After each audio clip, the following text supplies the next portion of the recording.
India Pakistan இடையே அணு ஆயுத போர் நடக்காமல் தான் தடுத்ததாக அமெரிக்க அதிபர் ட்ரம்ப் மீண்டும் கூறியுள்ளார். வர்த்தக உறவுகளை நிறுத்திவிடுவதாக மிரட்டியதன் மூலம் இரு நாடுகளையும் சண்டையை நிறுத்தும்படி தான் அழுத்தம் கொடுத்ததாகவும் அவர் தெரிவித்தார். இரு நாடுகளுக்கும் இடையே 7 போர் விமானங்கள் சுட்டு வீழ்த்தப்பட்டதாகவும் கூறியுள்ளார். தான் தலையிட்டுதான் இந்தியா பாகிஸ்தான் மோதலை முடிவுக்கு கொண்டு வந்ததாக ஏற்கனவே ட்ரம்ப் கூறியது இந்திய அரசியல் வட்டாரத்தில் பெரும் சர்ச்சையை ஏற்படுத்தியது. போர் நிறுத்தத்தில் யாருடைய தலையீடும் இல்லை என பிரதமர் மோடி கூறியிருந்த நிலையில் ட்ரம்பின் பேச்சு மீண்டும் சர்ச்சையை ஏற்படுத்தியுள்ளது.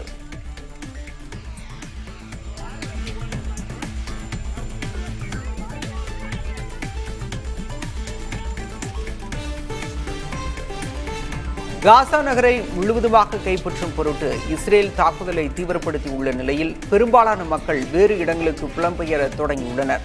சப்ரா, செஜயா உள்ளிட்ட புறநகர் பகுதிகளிலும் ஜபாலியாவிலும் பொழியும் குண்டுமழை வீடுகளையும் சாலைகளையும் கடுமையாக சேதப்படுத்தியுள்ளதாக அப்பகுதி மக்கள் தெரிவித்துள்ளனர். எங்கு போவதென்றே தெரியவில்லை, என்ன நடக்கிறது என்றும் புரியவில்லை என புலம்பியபடியே மக்கள் காசா நகரை விட்டு வெளியேற தொடங்கியுள்ளனர்.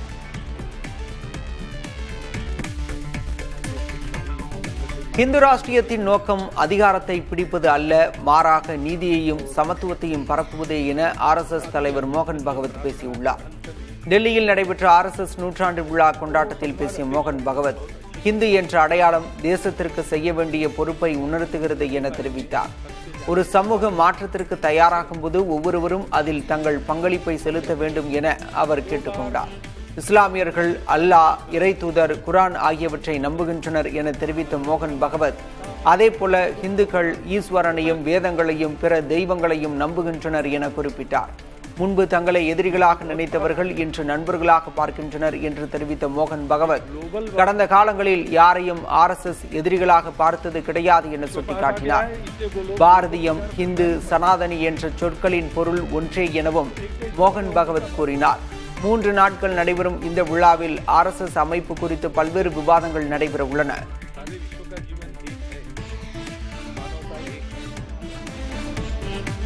ஜம்மு காஷ்மீரின் தோடா மாவட்டத்தில் கனமழை காரணமாக ஏற்பட்ட வெள்ளம் மற்றும் நிலச்சரிவுகளால் 10 பேர் உயிரிழந்தனர். இதில் வைஷ்ணவா தேவி கோயில் பாதையில் ஏற்பட்ட நிலச்சரிவில் உயிரிழந்த 6 பேரும் அடங்குவர். வைஷ்ணவா தேவி யாத்திரை தற்காலிகமாக நிறுத்தப்பட்டுள்ளது. கனமழையால் பல தேசிய நெடுஞ்சாலைகளில் நிலச்சரிவு ஏற்பட்டு ஸ்ரீநகர், ஜம்மு மற்றும் ஸ்ரீநகர் லே போன்ற முக்கியமான சாலைகளில் போக்குவரத்து தடைபட்டுள்ளது. தேசிய பேரிடர் மீட்பு படையும் துணை ராணுவ படையும் இணைந்து மீட்பு மற்றும் நிவாரணப் பணிகளை தீவிரமாக மேற்கொண்டுள்ளன. முதல்வர் ஒமர் அப்துல்லா அனைத்து துறையினரையும் தயார் நிலையில் இருக்குமாறு கேட்டுக்கொண்டுள்ளார். தவி மற்றும் ரவி ஆறுகள் அபாய அளவை தாண்டி பெருக்கெடுத்து ஓடுவதால் கத்துவா போன்ற பல பகுதிகள் வெள்ளத்தில் மூழ்கியுள்ளன. இன்னும் கனமழை பெய்யக்கூடும் என வானிலை ஆய்வு மையம் எச்சரித்துள்ளதால் பொதுமக்கள் பாதுகாப்பாக இருக்க அறிவுறுத்தப்பட்டுள்ளனர்.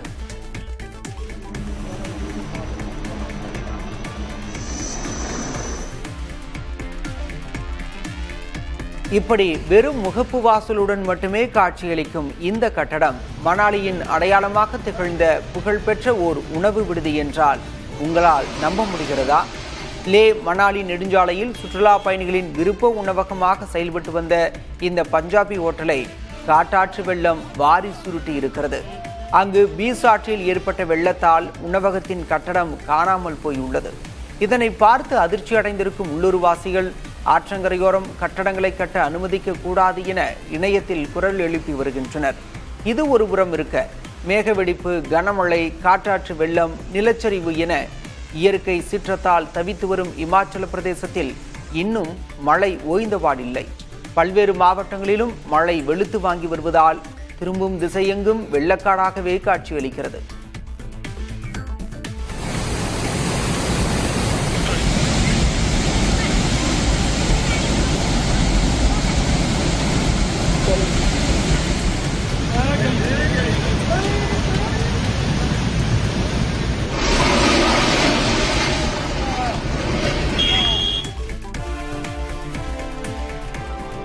உத்தராகண்ட் மாநிலத்தில் பெய்து வரும் கனமழையால் யமுனா ஆற்றில் கடும் வெள்ளப்பெருக்கு ஏற்பட்டுள்ளது. உத்தரகாசி பகுதியில் பார்கோட், யமுனோத்ரி பகுதிகளை இணைக்கும் இரும்பு பாலத்தை தொட்டவாறு தண்ணீர் செல்வதால் பாலம் வழியாக போக்குவரத்து நிறுத்தப்பட்டுள்ளது. இதனிடையே ஆற்றின் கரையோரம் இருக்கும் குடியிருப்புகள், தங்கும் விடுதிகளை மூழ்கடிக்கும் வகையில் தண்ணீர் செல்வதால் சுற்றுலா பயணிகள் வெளியேற்றப்பட்டுள்ளனர்.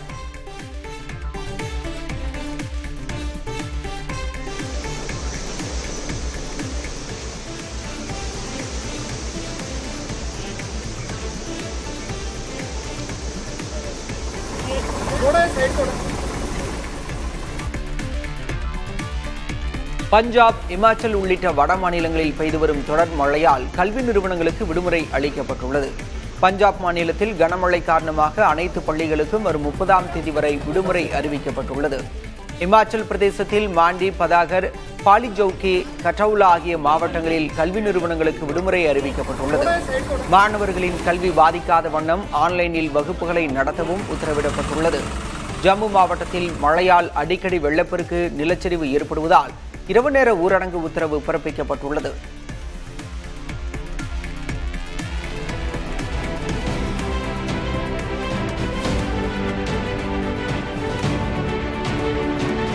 ஒடிசாவின் சுந்தர்கட் மாவட்டத்தில் அமைந்துள்ள சபாய் ஆற்று பாலத்தை கடக்க முயன்ற ஒரு ட்ரெய்லர் லாரி திடீரென ஏற்பட்ட வெள்ளப்பெருக்கில் சிக்கி ஆற்றுக்குள் இழுத்துச் செல்லப்பட்டது.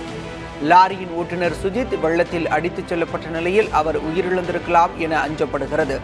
லாரியில் சென்ற உதவியாளர் அரவிந்த் பர்லா நீந்தி கரையேறி உள்ளார். நீரின் ஓட்டத்தை சரியாக கணிக்காத ஓட்டுநர் அச்சிறிய பாலத்தை கடக்க முயன்றதே விபத்திற்கு காரணம் என விசாரணை அதிகாரிகள் தெரிவித்துள்ளனர்.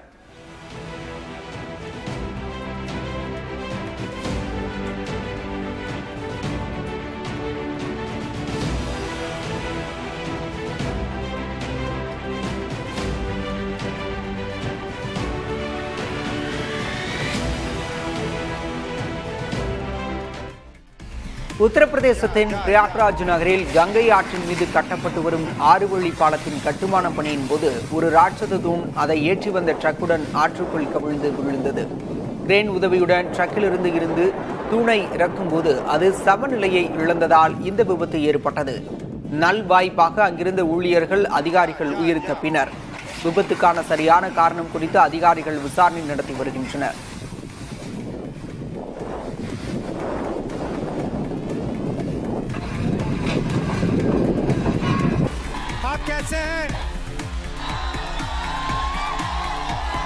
வாக்களிக்கும் உரிமையை மக்கள் இழந்தால் அரசியலமைப்பை பாதுகாக்க முடியாது.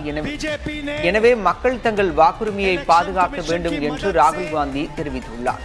பீகார் மதுபனியில் நடைபெற்ற பேரணியில் பேசிய ராகுல் காந்தி, மத்திய அமைச்சர் அமித்ஷா பாஜக அரசு 40 முதல் 50 ஆண்டுகள் ஆட்சி செய்யும் என்று சொல்வதற்கான காரணம் இப்போதுதான் புரிகிறது.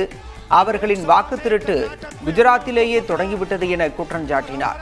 மேலும் பாஜகவும் தேர்தல் ஆணையமும் சேர்ந்து வாக்கு திருட்டில் ஈடுபடுவதால் மக்கள் அவர்களை வாக்கு திருடர்கள் என்று அழைக்க தொடங்கிவிட்டனர் என்று ராகுல் காந்தி குறிப்பிட்டார்.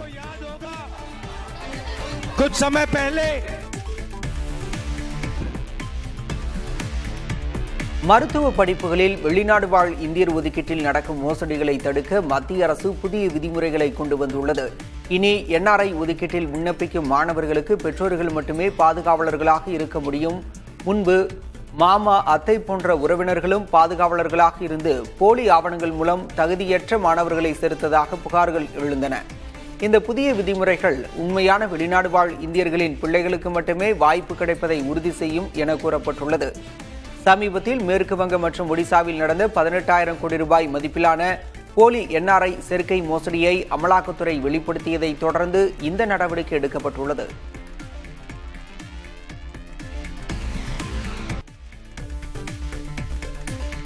ஆசிய கோப்பை கிரிக்கெட் போட்டிக்காக 17 பேர் கொண்ட ஓமன் அணி அறிவிக்கப்பட்டுள்ளது. இந்தியாவை பூர்வீகமாக கொண்ட ஜதீந்தர் சிங் கேப்டனாகவும் விநாயக் சுக்லா துணை கேப்டனாகவும் அறிவிக்கப்பட்டுள்ளனர். சுப்யான் யூசுப், ஜிக்ரியா இஸ்லாம், ஃபைசல் சா, நதீம் கான் ஆகியோர் அறிமுக வீரர்களாக ஓமன் அணியில் இடம்பெற்றுள்ளனர். இந்தியா, பாகிஸ்தான், ஐக்கிய அரபு அமீரகம் அடங்கிய பிரிவில் ஓமன் அணி இடம்பெற்றுள்ளது.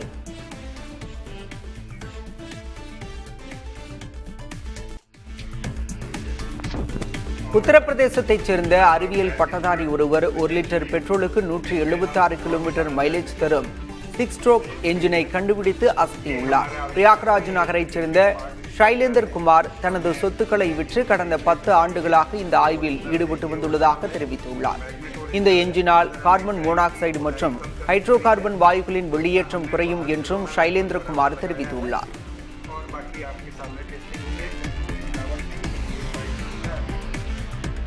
உலகக்கோப்பை செஸ் போட்டி கோவாவில் நடைபெறும் என்பது அதிகாரப்பூர்வமாக அறிவிக்கப்பட்டுள்ளது.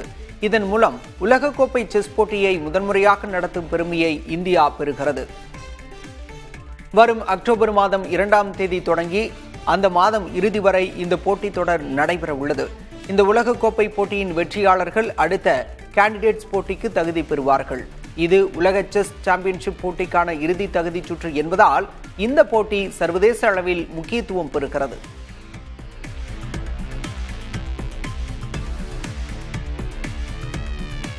கிராசிம் இண்டஸ்ட்ரீஸ் நிறுவனத்தின் சந்தை மதிப்பு 2 லட்சம் கோடி ரூபாயை நெருங்கிவிட்டதாக அதன் தலைவர் குமாரமங்கலம் பிர்லா தெரிவித்துள்ளார். புதிதாக அறிமுகப்படுத்தப்பட்ட பிர்லா ஓப்பஸ் பெயிண்ட்ஸ் 6 மாதங்களுக்குள் இந்தியாவின் 3வது பெரிய பெயிண்ட் நிறுவனமாக உருவெடுத்துள்ளதாக அவர் குறிப்பிட்டுள்ளார். அடுத்த 3 ஆண்டுகளில் 10,000 கோடி ரூபாய் வருவாயை இலக்காக கொண்டுள்ளது அந்த நிறுவனம்.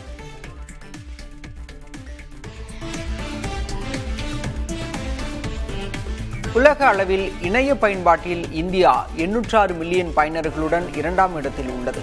2025ஆம் ஆண்டு பிப்ரவரி நிலவரப்படி உலகம் முழுவதும் 5.56 பில்லியன் பேர் இணையத்தை பயன்படுத்துவதாக தெரிவிக்கப்பட்டுள்ளது. உலக மக்கள் தொகையில் இது 67.9 விழுக்காடு ஆகும். அதிகபட்சமாக சீனாவில் 1.11 பில்லியன் இணைய பயனர்கள் உள்ளனர். 322 மில்லியன் இணைய பயனர்களுடன் அமெரிக்கா 3வது இடத்தில் உள்ளது. சமூக வலைதள பயனர்களின் எண்ணிக்கை உலக அளவில் 5.24 பில்லியனாக உள்ளது. இது உலக மக்கள் தொகையில் 63.9% ஆகும்.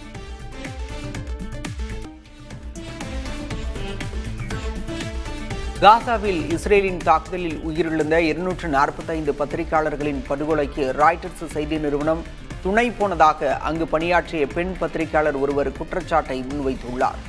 அத்துடன் அவர் அந்நிறுவனத்திலிருந்து விலகுவதாகவும் அறிவித்துள்ளார். இது தொடர்பாக வெலிரிஜிங் என்பவர் வெளியிட்ட சமூக வலைதள பதிவில் காசாவில் உயிரிழந்த தனது பத்திரிகை நண்பர்களுக்காக தான் இதை செய்ய கடமைப்பட்டிருப்பதாக தெரிவித்துள்ளார்.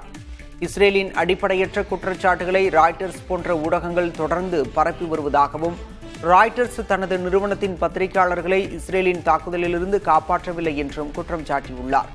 இஸ்ரேலின் இனப்படுகொலை பொய்களை அதன் நம்பகத்தன்மையை சரிபார்க்காமல் மேற்கத்திய ஊடகங்கள் வெளியிடுவதாக குற்றம் சாட்டினார். காசாவில் பணியாற்றி வரும் பத்திரிகையாளர்கள் துணிச்சலான மனிதர்கள் என்றும் அவர் பெருமிதம் தெரிவித்துள்ளார். சிறுநீரக கோளாறுகள் உலக அளவில் ஒரு பிரச்சனையாக உருவெடுத்துள்ளது. சமீபத்திய ஆய்வுகளின்படி உலக மக்களில் 10 பேரில் ஒருவருக்கு நாள்பட்ட சிறுநீரக நோய் உள்ளது.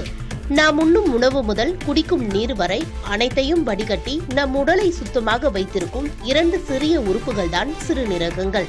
ஆனால் மோசமான வாழ்க்கை முறை, உணவு பழக்க வழக்கங்கள் மற்றும் மருந்துகள் காரணமாக இந்த உறுப்புகள் பாதிக்கப்படலாம். இந்த முக்கிய உறுப்புகள் பாதிக்கப்படும் போது அது வெளிப்படுத்தும் அறிகுறிகளை நாம் பெரும்பாலும் கவனிக்க தவறிவிடுகிறோம். இந்த அறிகுறிகளை முன்கூட்டியே கண்டறிந்தால் பெரிய ஆபத்துகளில் இருந்து நம்மை பாதுகாத்துக் கொள்ளலாம் என்கின்றனர் மருத்துவர்கள். வழக்கத்திற்கு மாறாக அடிக்கடி சிறுநீர் கழிப்பதும், சிறுநீரில் நுரை இருப்பதும் சிறுநீரக பாதிப்பின் ஆரம்பகட்ட அறிகுறியாக இருக்கலாம். கண்கள், முகம், கால்கள் அல்லது கணுக்கால்களில் வீக்கம் ஏற்பட்டால் அதை அலட்சியம் செய்யாதீர்கள். இது உடலில் திரவம் தேங்குவதால் ஏற்படும் ஒரு அறிகுறி. கட்டுப்பாடில்லாத உயர் இரத்த அழுத்தம் சிறுநீரகங்களுக்கு சேதத்தை ஏற்படுத்தலாம். உடலில் பாஸ்பரஸ் சத்து அதிகரித்து அரிப்பு மற்றும் சோர்வு போன்ற உணர்வுகளை ஏற்படுத்தலாம். இது சிறுநீரக செயலிழப்பின் அறிகுறியாக இருக்கலாம். நம் சிறுநீரகங்கள் ஆரோக்கியமாக இருக்க சில எளிய பழக்க வழக்கங்களை பின்பற்றலாம். தினமும் போதுமான அளவு தண்ணீர் குடிப்பது, உப்பு மற்றும் சர்க்கரையை தவிர்ப்பது, உடற்பயிற்சி செய்வது, சமச்சீரான உணவு உண்பது. இந்த எளிய வழிமுறைகள் உங்கள் சிறுநீரகங்களை நீண்ட காலத்திற்கு ஆரோக்கியமாக வைத்திருக்க உதவும் என்கின்றனர் மருத்துவர்கள். இந்தியா பாகிஸ்தான் அணிகள் மும்முறை மோத வாய்ப்பு உள்ளதால் ஆசிய கோப்பை கிரிக்கெட் போட்டி மிகுந்த எதிர்பார்ப்பை ஏற்படுத்தியுள்ளது. ஆசிய கோப்பை கிரிக்கெட் போட்டி அடுத்த மாதம் 9ஆம் தேதி தொடங்கி 28ஆம் தேதி வரை ஐக்கிய அரபு அமீரகத்தில் நடைபெற உள்ளது. இந்த போட்டித் தொடரில் 8 அணிகள் கலந்து கொள்ள உள்ளன. இதில் ஏ பிரிவில் இந்தியா, பாகிஸ்தான், ஐக்கிய அரபு அமீரகம், ஓமன் அணிகள் மோதுகின்றன. பி பிரிவில் வங்கதேசம், இலங்கை, ஆப்கானிஸ்தான், ஹாங்காங் ஆகிய அணிகள் உள்ளன. துபாய் மற்றும் அபுதாபியில் போட்டிகள் நடைபெற உள்ளன. ஒவ்வொரு பிரிவிலும் முதல் 2 இடங்களை பிடிக்கும் அணிகள் சூப்பர் ஃபோர்ஸ் சுற்றுக்கு முன்னேறும். சூப்பர் ஃபோர்ஸ் சுற்றில் முதல் 2 இடங்களை பிடிக்கும் அணிகள் இறுதிப் போட்டிக்கு முன்னேறும். லீக் சுற்று ஆட்டங்கள் செப்டம்பர் 9ஆம் தேதி தொடங்கி 19ஆம் தேதி வரை துபாயில் நடைபெற உள்ளது. வரும் 10ஆம் தேதி நடைபெறும் ஆட்டத்தில் இந்திய அணி ஐக்கிய அரபு அமீரக அணியை எதிர்த்து விளையாடுகிறது. மிகவும் எதிர்பார்க்கப்படும் இந்தியா பாகிஸ்தான் அணிகளுக்கு இடையேயான போட்டி வரும் 14ஆம் தேதி துபாயில் நடைபெறவுள்ளது. இதனைத் தொடர்ந்து வரும் 19ஆம் தேதி இந்தியா ஓமன் அணிகளுக்கு இடையேயான போட்டி நடைபெறவுள்ளது. செப்டம்பர் 20 தொடங்கி 26ஆம் தேதி வரை சூப்பர் ஃபோர்ஸ் சுற்று ஆட்டங்கள் நடைபெறவுள்ளன. இறுதிப் போட்டி அடுத்த மாதம் 28ஆம் தேதி நடைபெறவுள்ளது. பிரசித்தி பெற்ற வேளாங்கண்ணி பேராலய திருவிழாவை முன்னிட்டு வேளாங்கண்ணி சர்லப்பள்ளி இடையே சிறப்பு ரயில் இயக்கப்பட உள்ளது. தெலுங்கானா மாநிலம் சர்லப்பள்ளியிலிருந்து வேளாங்கண்ணி வரை வரும் செப்டம்பர் 4ஆம் தேதி சிறப்பு ரயில் இயக்கப்படும் என திருச்சி ரயில்வே கோட்டம் அறிவித்துள்ளது. அதாவது செப்டம்பர் 4ஆம் தேதி காலை 8:10 மணியளவில் சர்லப்பள்ளியிலிருந்து ரயில் புறப்பட்டு வெள்ளிக்கிழமை காலை 10:10 மணிக்கு வேளாங்கண்ணி வந்தடையும். அதேபோன்று வேளாங்கண்ணியிலிருந்து செப்டம்பர் 5ஆம் தேதி இரவு 11:30 மணிக்கு புறப்பட்டு சனிக்கிழமை மதியம் 1:30 மணி அளவில் சர்லப்பள்ளி சென்றடையும் என தெரிவிக்கப்பட்டுள்ளது. ஆசிய கோப்பை கிரிக்கெட் போட்டிக்காக 17 பேர் கொண்ட ஓமன் அணி அறிவிக்கப்பட்டுள்ளது. இந்தியாவை பூர்வீகமாக கொண்ட ஜதீந்தர் சிங் கேப்டனாகவும் வினாயக் சுக்லா துணை கேப்டனாகவும் அறிவிக்கப்பட்டுள்ளனர். சுபியான் யூசுப், ஜிக்ரியா இஸ்லாம், ஃபைசல் ஷா, நதீம் கான் ஆகியோர் அறிமுக வீரர்களாக ஓமன் அணியில் இடம்பெற்றுள்ளனர். இந்தியா, பாகிஸ்தான், ஐக்கிய அரபு அமீரகம் அடங்கிய பிரிவில் ஓமன் அணி இடம்பெற்றுள்ளது. ஆரோக்கியமான வாழ்க்கை வாழ எந்தெந்த வயதினர் எவ்வளவு நேரம் உறங்க வேண்டும் என்பது குறித்து மருத்துவர்கள் அறிவுறுத்தியுள்ளனர். அதன்படி பிறந்த 3 மாதமே ஆன குழந்தை 14 முதல் 17 மணி நேரம் உறங்குவது அவசியம் என்றும் 1 முதல் 5 வயது வரை உள்ள குழந்தைகள் 10 முதல் 14 மணி நேரம் உறங்க வேண்டும் என மருத்துவர்கள் அறிவுறுத்தியுள்ளனர். 6 முதல் 12 வயதுடையவர்கள் 9 முதல் 12 மணி நேரமும் 12 முதல் 18 வயதுடையவர்கள் 10 மணி நேரம் வரை உறங்கலாம் என மருத்துவர்கள் கூறுகின்றனர். மேலும் 18 வயதிற்கு மேற்பட்டவர்கள் 7 முதல் 9 மணி நேரம் உறங்குவது கட்டாயம் என்று அறிவுறுத்துகின்றனர். கவனச்சிதறல், மனநிலை மாற்றங்கள், உயர் ரத்த அழுத்தம், நீரிழிவு மற்றும் மனநல பிரச்சினைகளுக்கு தூக்கமின்மை வழிவகுக்கும் என்றும் எச்சரிக்கின்றனர்.